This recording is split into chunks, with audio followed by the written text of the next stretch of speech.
This is a reading in A Course in Miracles, Chapter 26, Section 10, The End of Injustice. What then remains to be undone for you to realize their presence?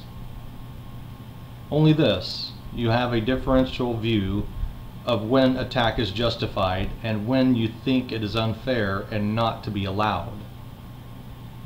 When you perceive it as unfair, you think that a response of anger is just, and thus you see what is the same as different. Confusion is not limited. If it occurs at all, it will be total, and its presence in whatever form will hide their presence. They are known with clarity or not at all. Confused perception will block knowledge. It is not a question of the size of the confusion or how much it interferes.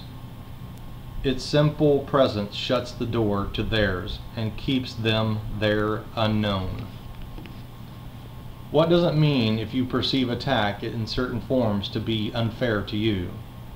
It means that there must be some forms in which you think it is fair. For otherwise, how could some be evaluated as unfair? Some then are given meaning and perceived as sensible, and only some are seen as meaningless. And this denies the fact that all are senseless, equally without a cause or consequence, and cannot have effects of any kind.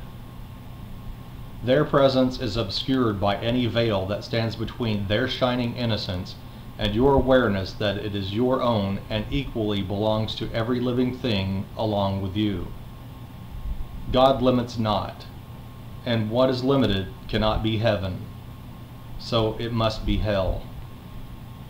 Unfairness and attack are one mistake, so firmly joined that where one is perceived, the other must be seen. You cannot be unfairly treated. The belief you are is but another form of the idea you are deprived by someone, not yourself. Projection of the cause of sacrifice is at the root of everything perceived to be unfair and not your just deserts. Yet it is you who ask this of yourself in deep injustice to the Son of God. You have no enemy except yourself, and you are enemy indeed to him because you do not know him as yourself. What could be more unjust than that he be deprived of what he is, denied the right to be himself, and asked to sacrifice his Father's love and yours as not his due? Beware of the temptation to perceive yourself unfairly treated. In this view you seek to find an innocence that is not theirs but yours alone, and at the cost of someone else's guilt. Can innocence be purchased by giving of your guilt to someone else? And is it innocence that you attack on him attempts to get? And is it innocence that your attack on him attempts to get? Is it not retribution for your own attack upon the Son of God you seek?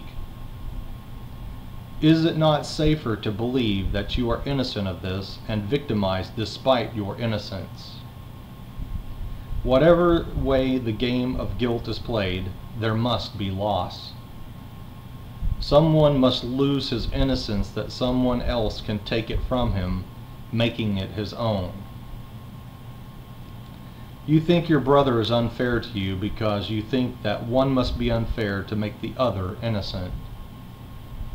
And in this game do you perceive one purpose for your whole relationship, and this you seek to add unto the purpose given it.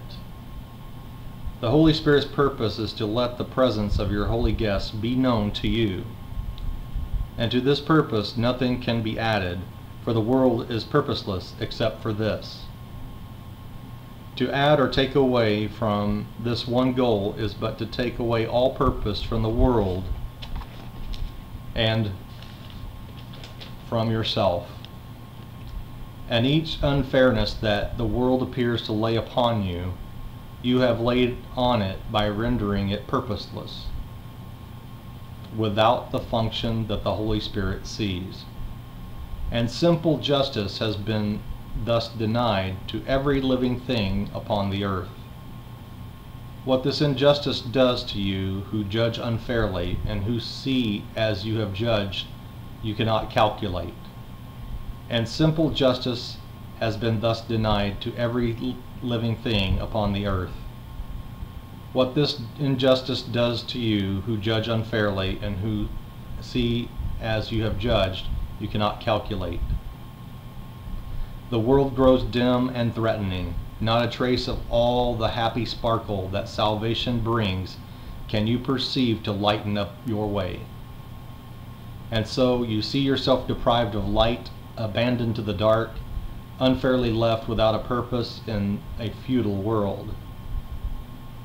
The world is fair because the Holy Spirit has brought injustice to the light within, and there has all unfairness been resolved and been replaced with justice and with love. If you perceive injustice anywhere, you need but say, "By this do I deny the presence of the Father and the Son, and I would rather know of them than see injustice, which their presence shines away." That is the end of the reading in A Course in Miracles, chapter 26, section 10.